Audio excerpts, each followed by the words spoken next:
Sucio Talk.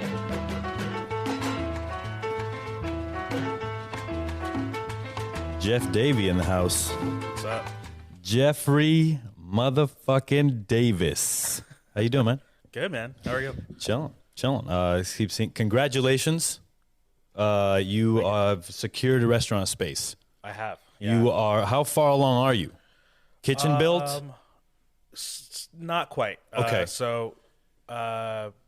I'm doing we were just talking about doing an SBA loan. Okay. So just going through the process of that mass amount of paperwork and stuff. And so we're all approved and ready to go. Just like waiting on the last little bit of like hoops to jump through. So, Okay. How long did that whole process take, getting that loan? I started in June of last year. June of last year. So what's middle of February 23. So Right. what is that? 8 months? Yeah. 7 months. So Okay. it's And every time I thought we were done, it was just like more stuff. And Yeah. I don't know, like the loan officer, ended up like kind of working out because we got through it, but it just took. Every time I thought we were done, it was just like the loan officer would just like casually ask for something that's like, cool, I need to like reach out to the IRS and then get them to mail me something and then get that notarized. It's like, Right. like, hey, could you just grab this for me? It's like, cool, that's going to take like a week. So, then that week, and then he's like, oh, cool, thank you so much for that. Could you grab me this? And it's just like that process into perpetuity, pretty much. Jeez. So, and crazy. When this guy's working on your loan, is he working on your loan specifically, or does he have like 4 or 5 loans that he's doing, kind of balancing his time? Yeah, he's working on a couple of things. So it's hard to get a hold of him sometimes? Sometimes, yeah. Okay. Got it. So you got to get your fucking ducks in a row weeks in advance. Totally. And, Heard that. And like multiple times a week. Yeah. So is this the first space that you thought about closing on? I looked at a couple spaces, and then I'm working with a real estate broker, a business broker for this, and struck out on a couple things. Just like the terms didn't seem good. Yeah.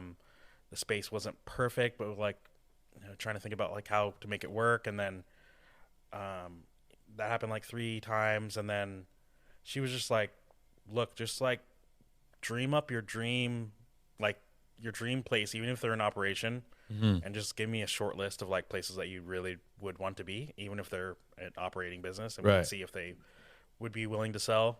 And so I did that on Friday. Monday morning, the number 1 spot on my list just happened to come into the market. No way. So okay. Yeah. So and what was operating in that space then? Aunt Mary's Cafe. Aunt Mary's Cafe. Yeah. And a little bit of, do you know them personally now that you've been doing this, or kind of stay out of the way? Used to go there for breakfast. Okay. And didn't really know them that well, but they, I was like regular-ish. Yeah. Through this process, we've, had to ask for all this paperwork and stuff back and forth, and they've been really cool and helpful. They're basically retiring. Right. It's best case scenario. Totally. Just right like there. kind of helping them fulfill their dream of being done, and mine as well. So that's very cool. Yeah. That's gonna be good energy. Yeah. Kind of having that, because sometimes I think about opening restaurants in spaces that have closed. Yeah, like and I'm like the ghost of the porter. That's what I'm saying. Yeah. Like, I don't want that. Yeah, nobody wants that. Or restaurants that people died in. Yeah, like that one in downtown Napa. Oh yeah, I forget the name of it. Yeah, it was Fagiani's. Yeah, Fagiani's, the 3-story bar there. I forget the name of it now. They got Matt Leitner open that place up when it reopened. Yeah, that was a crazy story. You know that whole story? No, what happened?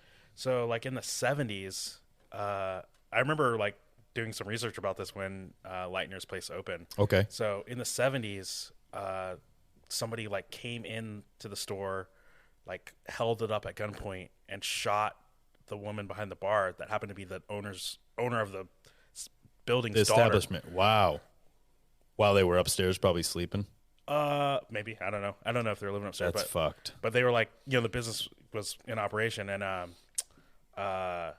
he shot her, like robbed the till, dipped out, like was in a high speed chase, and crashed. And what is the lake up there in Napa? Like kind of south of Napa. It's like a kind of like a reservoir. Herman Road, Um, Lake Herman Road.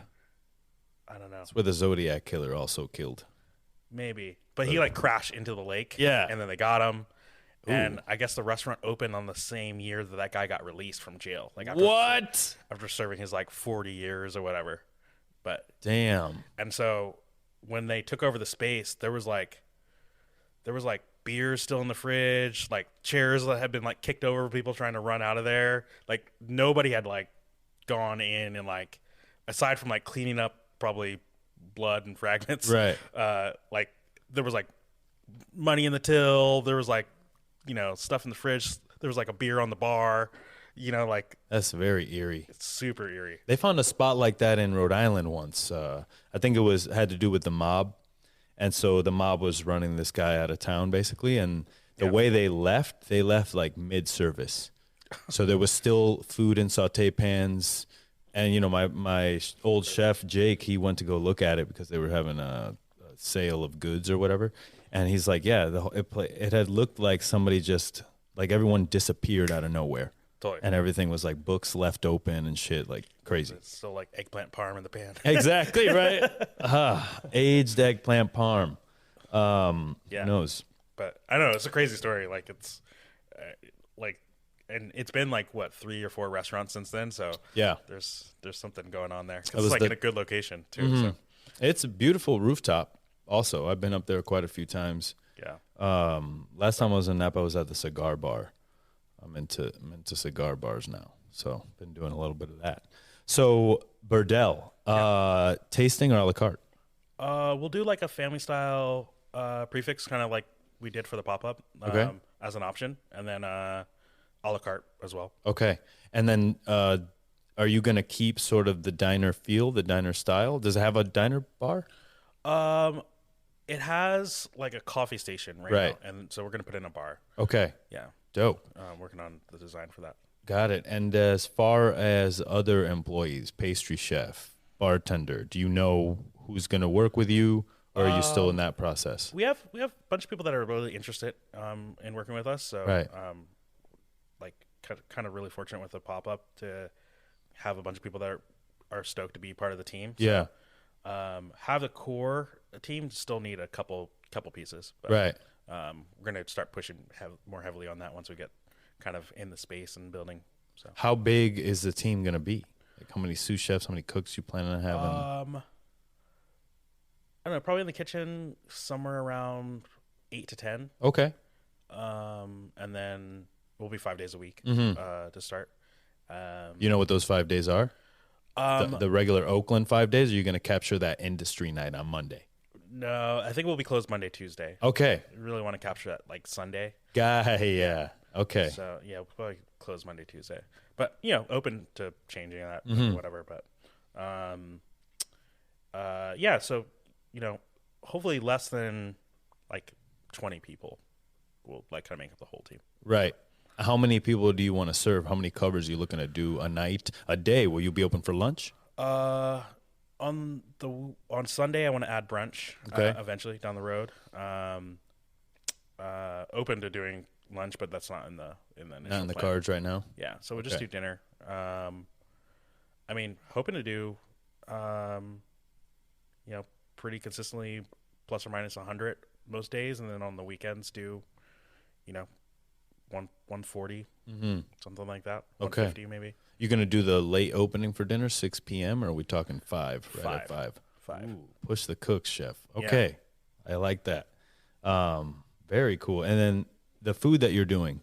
Yeah. Are you completely going to start with something new that you haven't done, or are you going to do the classics out the gate?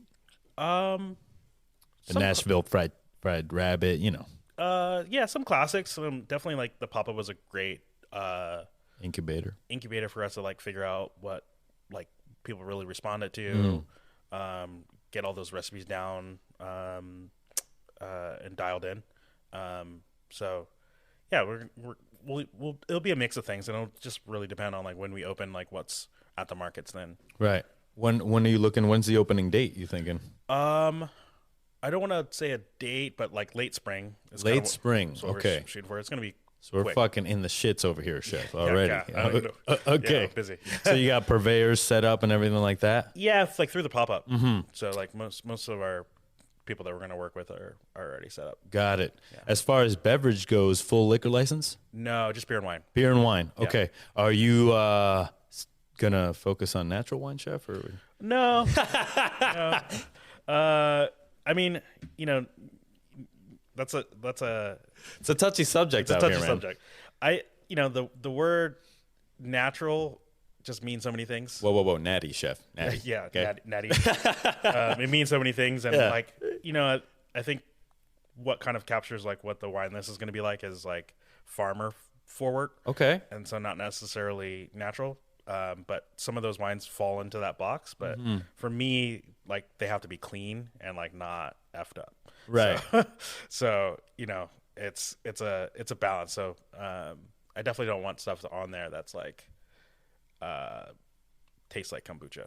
Heard that. Yeah. Do you like orange wine? Yeah. Okay, you are into the orange wine. Yeah, but again, like it has to be like well made and sound and not microbial. Not just like we left it there and then we made a mistake and now you're drinking it. No. Totally. Awesome. Cool. Are you looking to bring on a som? So James Yu, he owns Great China. Yeah, Berkeley. yeah. He's consulting and helping with the That's list. dope. So They have awards on that list over there. Yeah, it's okay. amazing. Yeah. Cool. And then James Seibout, we're consigning some stuff out of Comey's cellar as well. Okay. So very cool. Yeah, just it's a good baseline, and then I have like a pretty big collection as well, so I'm gonna pull some stuff from that for our opening list and stuff. So yeah. Awesome, man. Yeah. Damn, I can't wait to obviously your food now, but when you're in the space and it starts to take form, a year, 2 years from now, that's like really the sweet spot. Totally. That's the thing with restaurants, right? Like I think people like are quick to pass judgment like a week, 2 weeks, a month, 2 months in. It's like it's a living, breathing thing. Like it's gonna hopefully continue to get better over the entire time. So it feels like you only have one shot sometimes. Totally. And you do most times. Most of the time, yeah. Yeah. And it's just like, just like human beings, like you don't always have the best stuff every day, but I think it's just about getting better. Yeah. Yeah. Are you looking to do guest chef dinners in the space? Definitely. Yeah. Like right away, or are you going to get your identity first before you start? Yeah, we'll get our footing before we add like a bunch of variables. But like, I'd love to, the thing I really want to do is like because the restaurant is named after my grandmother, do like a grandma series. So people come in, like cook their whatever culture they're from. Yeah. Cook their grandmother's food. With their actual grandma? That'd be even doper. They could. Their grandma could come eat. That's fucking, right? Yeah, you don't got to work anymore. Yeah. That's cool, man. Hell yeah. Yeah. So I want to do something like that going forward. So. Yeah. So let's take it back a little bit. When you were doing the pop-ups, when you were doing the first one, did you do that with the goal of having a restaurant in the future from those pop-ups, or were you just we're gonna have fun? No. Oh yeah. I mean, wanted to have fun, but also knew that pop-ups are, and I found out even more so that pop-ups are really hard to do, and it's like a lot of moving parts and a lot of risk, so just like the goal was always to like use it as momentum and a testing ground to like spin into the restaurant. So right. And I was really intentional about the way that we did the pop-up, that it felt like a restaurant. It didn't feel like, it wasn't like didn't feel pop-up-y. Yeah. I get that. Like wasn't like we're serving food at a bar and kind of like, it felt like we were in control of all the aspects of it, like the service and the beverage program, and just felt like a mini restaurant for the night. So right. So that was like really intentional, and also just wanted to have some control over like how many covers we did and like the entire guest experience, because I feel like the guest experience is like more important than the food, So having people feel like they're coming into something that's like buttoned up and makes sense. Yeah, what they paid for sure. Yeah, what they paid for. Yeah. That's the toughest messaging when you cater anything, really. Guest expectation. 100%. Because if that's not dialed in, a very small thing can make it horrible. Totally. And I think like my favorite restaurants, especially in the Bay Area, like they aren't necessarily like the best food. Mm-hmm. It's just like whole package is like so compelling, Right? And you like the service is so dialed and warm that you're like you can forgive like a little seasoning issue here and there, Right? and you're like it like doesn't matter. You're just like in someone's home. You know, it's just like going to someone's house for dinner. You're not going to be like, you know, get up from the table and be like, Extremely little couple more drops of lemon on that fish. That would have been, you know. But thank you for having us. Yeah, right. Like, you know, like it's about like the whole like welcoming and hospitality. You know?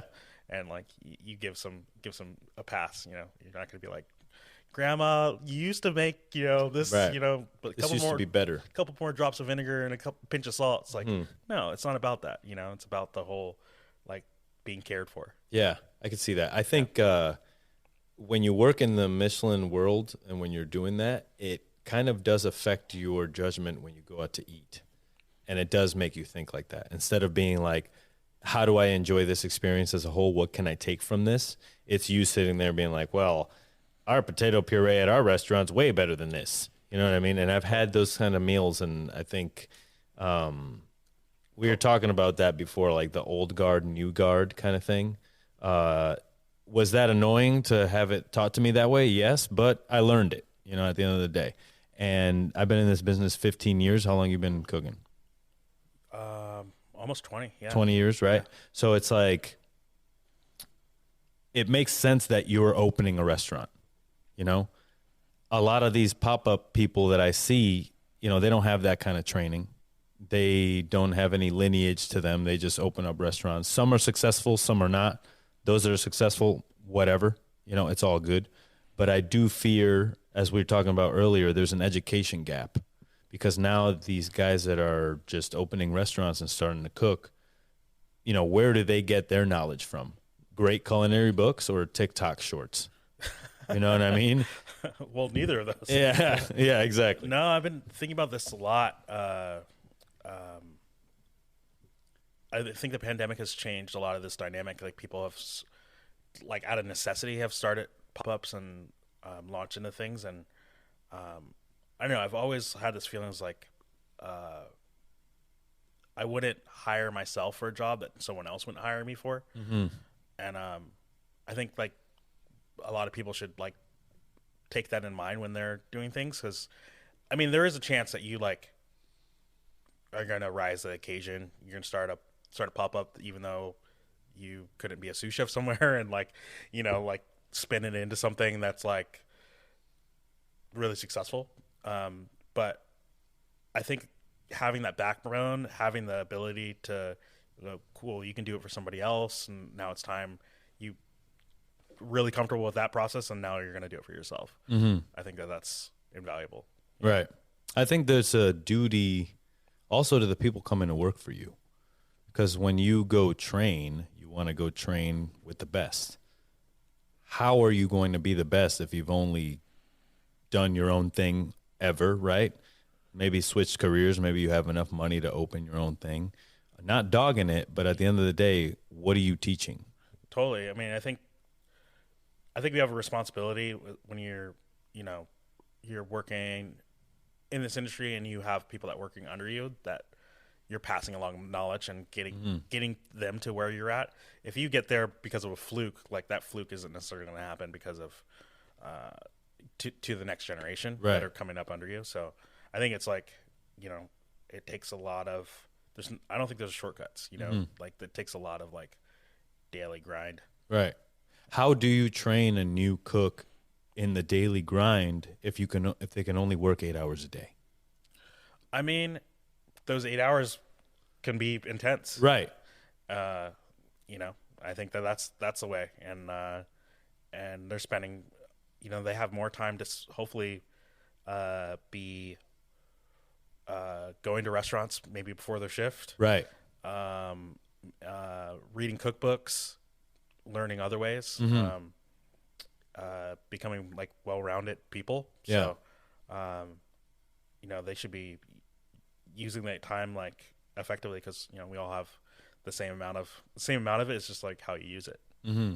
So I always wondered how you hire in the Bay Area without discriminating, right? But you're looking for the best.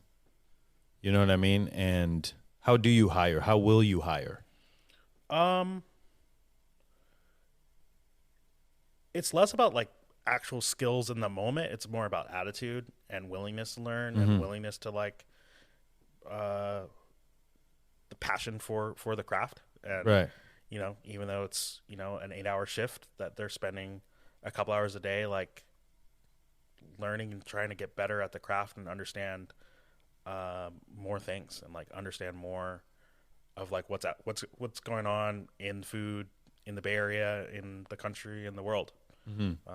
Spending that time doing that. So even if it's something as like simple as watching YouTube or reading Eater from other places or whatever, Right. just like using that time to get better. What publications are you intaking on a daily basis? I mean, Eater is like the newspaper, right? For sure. Always checking in on that. And I listen to a lot of podcasts too. This one, obviously, and then David Chang's podcast it's really good. I think he can be kind of a controversial figure, but like his takes on a lot of the stuff, that the culture around food, and he's really focused on food media right now. I couldn't agree more with his perspective. So yeah. And what is his perspective? I haven't quite heard. That food media really needs to change and have a different goal. I think, especially like newspapers, it's all set up the way that it was set up like for all times, and they're treating the articles like it's your only way that you can get information about new restaurants, and it's like that's probably the last place that people look. Place, I've been to the place 3 times before the Chronicle article comes out. I'm not like learning about it for the first time. And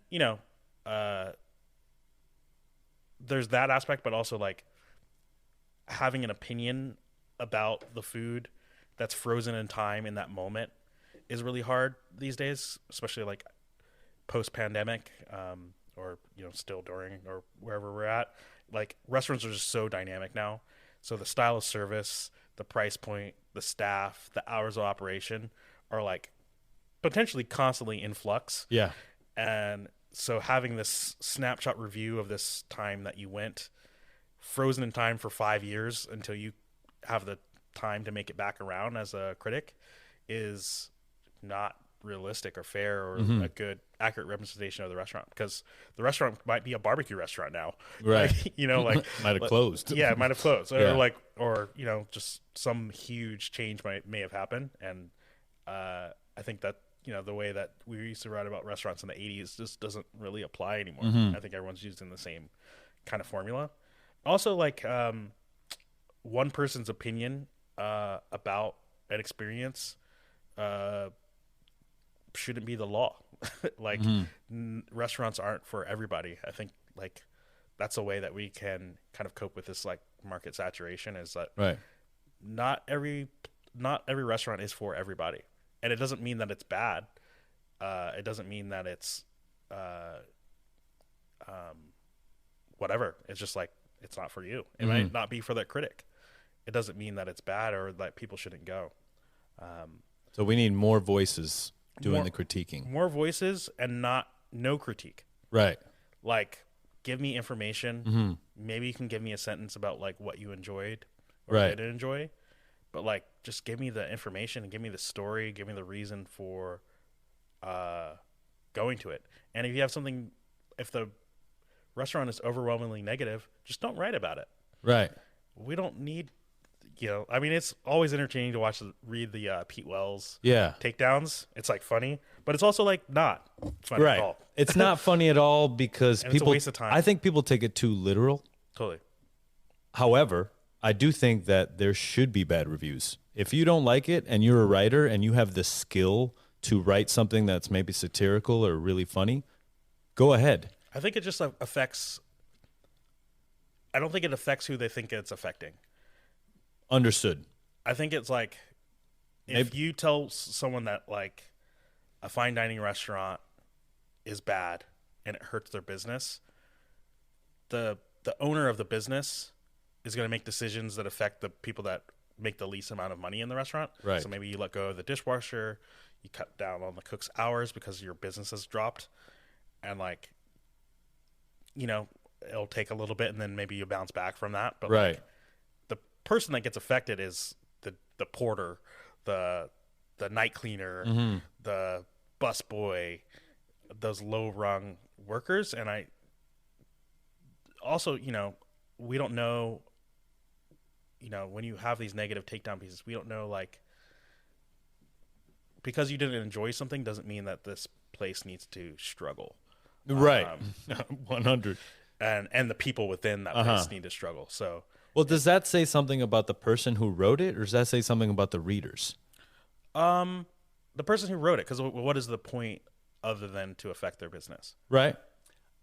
I don't think, like, just being mean. You know? I mean, well, like Pete Wells definitely, come on. And you invest your whole life and millions of dollars to open Right. a restaurant, and like you're still dialing it in, and then like Pete Wells comes, it's like, oh, Right. fuck, here we go. Now, historically, I've only really heard about the big name restaurants getting taken down by him. Totally. I've never really heard about smaller restaurants getting destroyed by Pete Wells. And because that doesn't sell newspapers. A lot of his commentary too is about like capitalism. Yeah. And then using these like high-end restaurants to like voice his feelings about capitalism. And which is fine, but like just write about the core issue then. Right. And don't like Not drag about all these people. a restaurant because of it. Got it. I mean, that brings up like, a lot of shit. Restaurants aren't for everybody. So like this, $1,500 a person restaurant, it's not, definitely not for me. Right. But like it's for somebody, and like they should be allowed to go. If they can afford to do it, they should be allowed to go. And they make their own value judgment on whether it's good or not. Right. Yeah, or Chef, worth their money. I think it was SF Gate wrote an article about a chef from Nice because he was offering that $1,000 experience. Yeah, I don't know if I commented pretty heavily on that like Instagram. No, I didn't. What do you think? It burns my bread. It made me so upset because David is like unbelievably talented. Yeah, one of the nicest guys. One of the nicest guys literally. ever. And they just suffered the tragedy 100%. 2 weeks before that. Yeah. And I think, restaurants are like the only business that people really have an opinion on, like how much they should be allowed to charge and how much they should be allowed to make. Right. And why can't you do things that people are willing to pay for? Mm-hmm. If people are willing to pay for it, there's no issue. And it doesn't exclude anybody because it's one person. Mm-hmm. Like one person can decide to do that. I think cooking classes obviously are a thing. People pay more than that to take cooking classes from like less skilled people than David. Right. So like, why can't he do that? I think it's a really cool way to engage their guests and have people see the inner workings of like what makes that restaurant special. Mm-hmm. And it's not for everybody, right. But it doesn't exclude anybody either. You could still go to the restaurant. You just can't have that experience. Right. That's fine. Like you also can't buy out the restaurant if you don't have the money. Mm-hmm. Like, should they not be allowed to do buyouts or restaurants? That's a great way to put it. This is an exclusive experience that costs money. And, the way that they framed it is like you're paying to work. And it's like, it's just clickbait, it's just, it's a class. You're paying for the education. Right. You're paying for the experience of like seeing the inner workings of a top restaurant in San Francisco. It's pretty cool if you think about it that way. Like there's not a lot of opportunities where civilians and just normal people can come off the street and see that in depth into this world. Right. It's cool. I know a local guy. He's trying to be sort of a restaurant critic, right? He eats at this place that I know he likes, right? Great review. He eats at this other place that we both agree is not that great, but the review is good, right? The review he's putting on the internet is good. So I question that, right? Because then I say, you have to at some point be honest. And I'm not saying that the article has to take down the restaurant, but I believe that there is a space for a negative review of a restaurant. I agree. And I don't think that like all reviews need to be like, it doesn't need to be written like fucking, flowery. Stephen King, like, this was the worst meal of my life. You know what I mean? Maybe a preface of like, this is a restaurant review, one man's opinion. Yeah. Go make your own opinion. For sure. I just wouldn't go as far as to say, like, the verdict is bad. Like, be honest. Right. Like, and even at the top restaurants, they're going to have some things that are like, they didn't do it for me. Right. Like, be honest about that. But if it's overwhelmingly bad, just don't write about it. Okay. And so you're saying don't say anything. No, I'm saying be honest. But if all you have to say is just overwhelming negativity about the place, then just don't give them press at all. Right. Like, just that's probably a better way to. And like their exclusion from press, if there's definitely a place that like you would think would get a review, that should be enough. And people that are really cued in should know, because the reviews aren't even for like negative reviews. Like, who are they for? Is it for the restaurant to get better? Because like it's not. Otherwise, it would be a private letter. Is it for other industry people? Like, I think people that get bad reviews, like, it's probably like increases their difficulty of getting staff. Like it. Damn right it does. I feel bad for the people that work at restaurants, and then the guy gets canceled on them, like homeboy at Stone Barns. Like, what about all those cooks? They didn't all do the thing that this guy's getting accused of. Totally. How does somebody come back from that? Totally. In your opinion? I don't know. I mean, that's the thing that's like really like kind of gives me pause, because I think it's really important to be really intentional about like writing these things, because it affects this whole ecosystem that's just bigger than like my salad was overdressed. Right. It's restaurants are just, at the core, they're about people. It's not really about, the critic feeling seen in the space. And a lot of it, it boils down to just that. And it's kind of, it's tough to,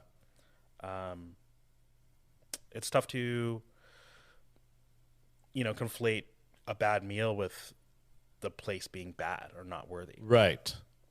I can see that. Maybe we just need to figure out, or maybe have us write the fucking be food critics, ex-chefs. Like, I don't know who it's for. That's the thing. Like, who is it for? Well, Soleil Ho just stepped down. Yes. Right. What do you think about that? I can't say for sure like the why, but I have to think that it has to do with a lot of these kind of difficulties of like trying to figure out like what is the role of the critic. I think they did away with the rating system during her tenure, or their tenure, excuse me, and it's just very like just apparent that like the dynamic of restaurants has changed so much in the past couple years because of the pandemic, because of all these other factors. So I think having that job is just exponentially more difficult. So, I mean, I think you've noticed, like, when they first took the position, there was a negative review for Chez Panisse. I think that was the first. Yeah. But then the stance kind of changed because there was a lot of blowback from that. And there hasn't been very many negative reviews after the fact. So I think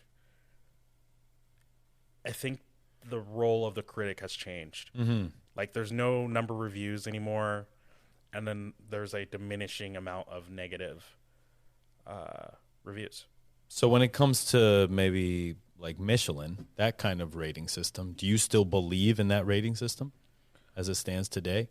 Yeah, but I mean, I just don't think that it covers everything. And I think, almost like the newspaper rating systems, like you can't get 4 stars from the New York Times unless you're pretty much like a 3 Michelin restaurant. Right. But it's like, why is that? Why can't things at a lower price point be just as delicious? Mm-hmm.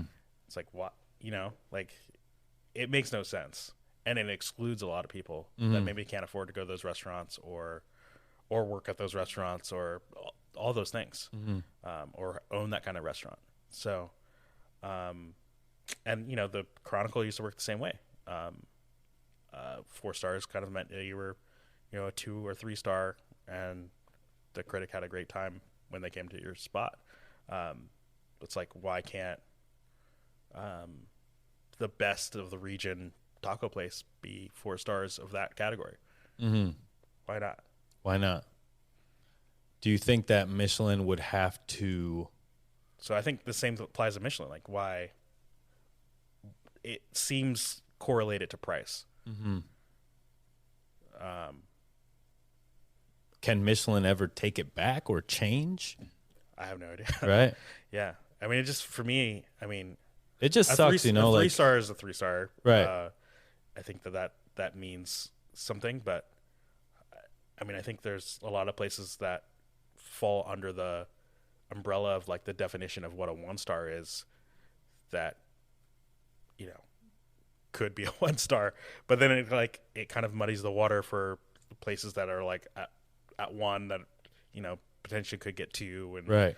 So it's confusing, like it just kind of sucks. Like, cause like In-N-Out, why not a 1 star? That's right. a very good restaurant in its category. It is a very good restaurant in its category, but and very consistent. At the end of the day, though, I think you got to separate it some way. Yeah. Because if you don't, then everybody gets a trophy.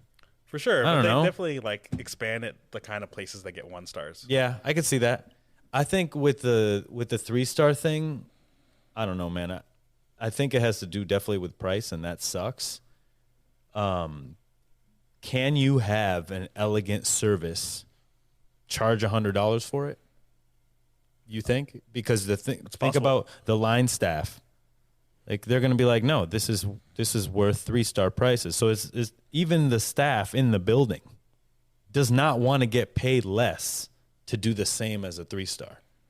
I think it's possible, like like a counter service thing where it's like very limited staff, just cooks. That's it. Yeah. It's possible. Yeah, my friend Ricky that has 6 test kitchen in Paso Robles. Like, it's it's 12 seats, and very limited staff. Not $100, but like cheaper than it should be, I think. Right. Just based on the model of the business. Yeah, there's some tasting menus here. I mean, look at Mago. It's like $80 for 10 courses. I'm like, how the fuck the space is huge. Totally. That always like make me question that. Yeah, I did 2 pop-ups there. It's a great kitchen. Yeah. Great space. Great space. And Mark's awesome. Yeah, Mark's cool. Cool as fuck. What did you think about that whole Noma article that came out? Oh, man. Rene Redzepi and look, for me, Well, I just want to take this moment to announce that 3 years from now, I may be stepping out of the kitchen. Just like, that's awesome. Just throwing it out there. Are you going to close Burdell a year after you open it? Oh, what the fuck. But, look, this guy gets a lot of bad press, and I don't know if he should or not. I don't think that you can properly say that obviously he was a fucking rude boy chef, I get that. But to say that all of those people that worked for him, weren't getting paid and were treated unfairly, I'm like, it was your choice to go be a stagiaire there. Yeah, I mean, that stuff, like, it's annoying. I mean, you went there, you knew that you weren't going to be paid. It's not like, surprise, you're not gonna, it's like you knew how this was going to go down. No one was getting abused. Right. It sucks to not get paid. But also, even at that level, people aren't willing to pay what it actually costs. Yeah.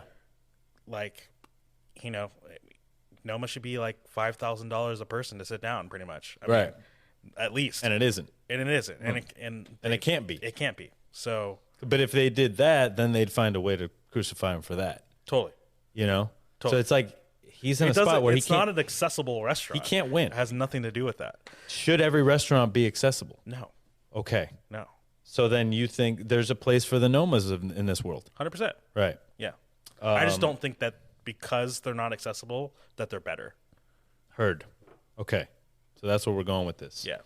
I think a new rating system has to be made. Yeah, I mean, it has to be classed out. As much as we don't want to do that, but like, I don't know. I think it's fair. Yeah. I mean, because Michelin won't say it, but your menu needs to cost over $250 to get 3 stars. Yeah, pretty much. Or I mean, I don't think it necessarily like. I think the kind of menu that you need to serve to get 3 stars costs that much. Or maybe it's not like informed by the price, right? But the price informs what needs to happen. Mm-hmm. But it's like what's that certification? The one that a lot of hotels have, Relais Chateau. You need to use a certain type of linen, certain types of this. That's a whole class system in its own. But you don't see Relais Chateau being destroyed like Michelin is. So that's what I don't get either. Like, I think the food is just like a thing, right? Like everybody eats, everybody feels some sort of ownership over food, and in theory, everybody can go to every restaurant, right? There are a few like private club kind of things that are kind of happening, but in theory, like you could save up and go to any restaurant that you want to go to. And the same is true for hotels, but it's not necessarily as much of a like seen as a right, like you can just stay at home, so but you have to eat. Yeah, just stay at home. Okay, I can see that the differences there. It's just sad that Rene has to go through all this shit, and also I will say this. I don't feel sad for him, but I'm just saying that think about doing all of this stuff your whole career, and then people are just like, no, fuck you, you're a piece of shit. Yeah, I mean, forever. Things change, like perspective changes, right? Like our 2023 eyes when the restaurant opened, 20 years ago, like it's a totally different world then. Like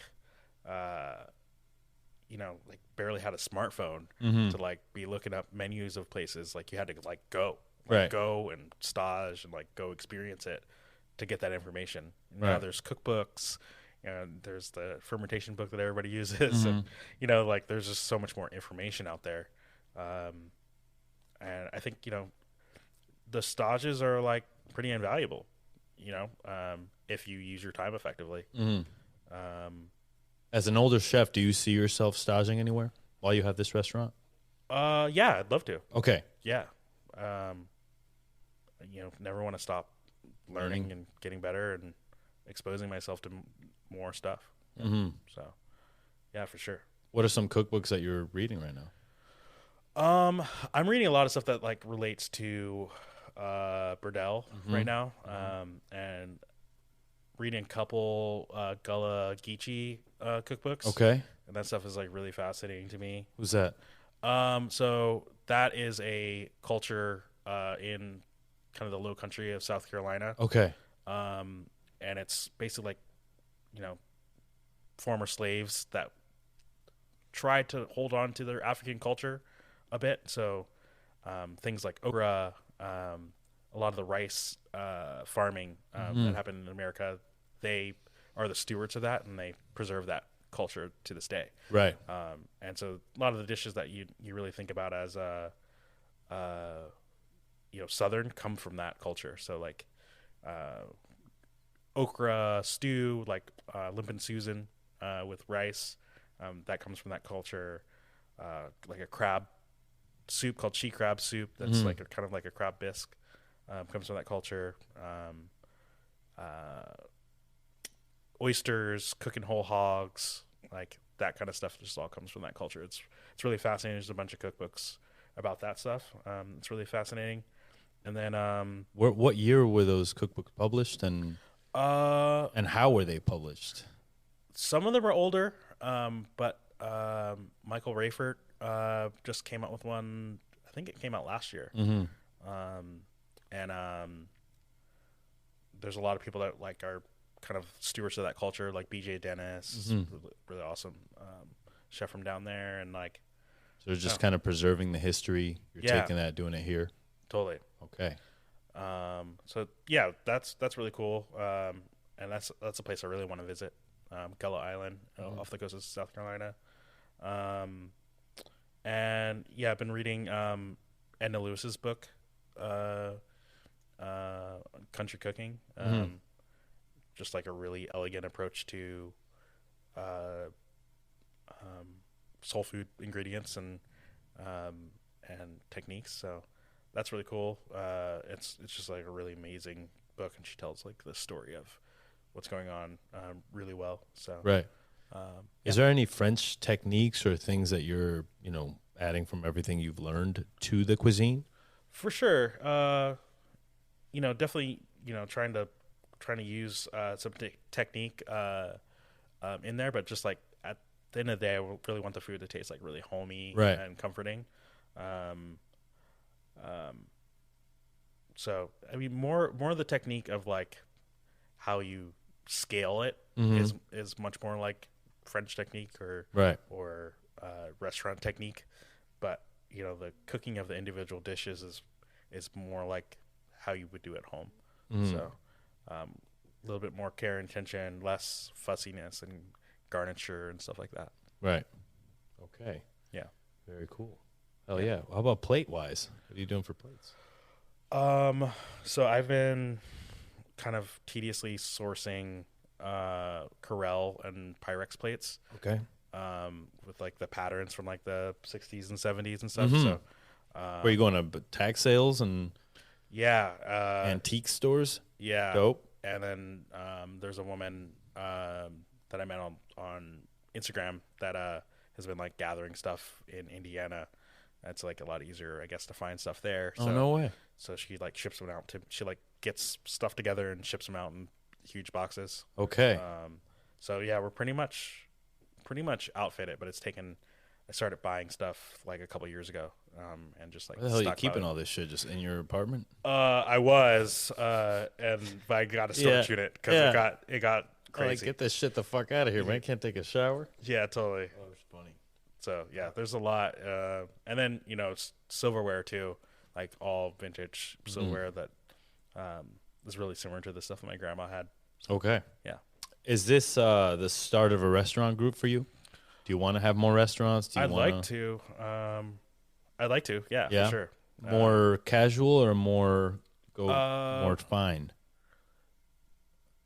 I'd like to do something that's kind of more of a lateral, and then something that's more casual. Okay. Down the road. So yeah. Okay. So you're still in Oakland, or you want to be? Yeah, definitely in Oakland, and then the casual place I'd like to do something that's kind of repeatable, and that could go outside of Oakland as well. Okay, so you're really looking to make a community, make a world for yourself. Well, yeah, I mean, not for me, but like for the staff that they can move around and move up and lateral and stuff like that to other places that are like they really care about the people. So yeah, 100%. Hell yeah. So fuck, man, a lot of shit going on. Yeah, Rene Redzepi. Yeah. Fucking, you're opening up a restaurant. How do your parents feel? They're excited. Yeah. I think don't fully understand like how this is gonna like affect my time and stuff, and I'm like trying to reiterate to them like I'm a ghost for like a year. So, at least. Yeah, so, they're not gonna see you. So yeah. Or hear from you. What do you think about that? Because I know how I am. Once you start doing a project like this, it's gonna totally consume you. 100%. What are things that you've done to sort of not let it consume you or take your mind off of it? Yeah, like in this time, while we're kind of waiting on stuff, like I've been trying to be like intentional about like using my time to see my folks and see friends and go out to dinner and stuff like that. Right. And try to get it in now because I know that we're going to be crazy busy. Actually, having dinner with Andrew Ching tonight. So No way. Where are you going? Zuni. Hey. Yeah. So Lovely. yeah, just like trying to be intentional about using the time for that now. But once we get into it, going to be, like I said, closed for 2 days. So try to use one of those days to like see family and like be really intentional about that. So go out to eat in the area. Yeah. Where you been going out to eat recently? I want to try Joe's Modern Thai. I met her at the event. I haven't tried it. Yeah, Intu's she's become a really good friend, and we went to House of Prime Rib 2 weeks ago. Oh, no way. Cool. We had a good time. Yeah, Joe's is awesome. Been checking out some new spots. Went to Acre, which is in the old Oliveto space. Okay. On Market Hall. Went to Belotti last night with a buddy. It's fantastic. I think it's like kind of a sleeper best in Oakland. What's the cuisine? Italian. Okay. He's from northern Italy, and yeah, it's pretty phenomenal. Okay. Yeah, I mean, aside from that, just like going to the standards, like the old House of Prime Rib. Love going to Brazen Head still. House of Prime Rib. I'd never been there. Really? Man, you got to do it. I've heard many good things. Yeah, make your reservation now because it just gets full. It gets full. You make it for a month from now, like today. Really? And then, yeah, it's phenomenal. It's the best example of like what we were talking about. Like, is it the best quality beef in the world? No, but the whole experience is just like so, like, kitschy and comforting and right, like familiar. Even if it's your first time, it's just like just feels right. So, and just it's always the same. Fuck yeah. It's great. You don't have to make any choices. You choose what size cut you want. If you want cream spinach or cream corn, what kind of potato you want, and then you're off to the races. And that's it. Yeah. Love that. Yeah. You got any pop-ups or events coming up soon before you open? Yeah, working on a couple more kind of like events that probably be more like standing, kind of hanging out events. Okay. And then, working on doing a couple wine events, like wine tastings, and then we'll do food for those. And then, yeah, just actually announcing this week that I'm going to do some private events, like in people's homes, offering that up as a thing. But, just staying focused on the restaurant. I'm like basically like the point person for all the construction in the space. So right. Just making sure that I'm available for that. So, and also gonna try to learn how to do a couple things myself. Yeah, might as well. Yeah. Right. What's the address?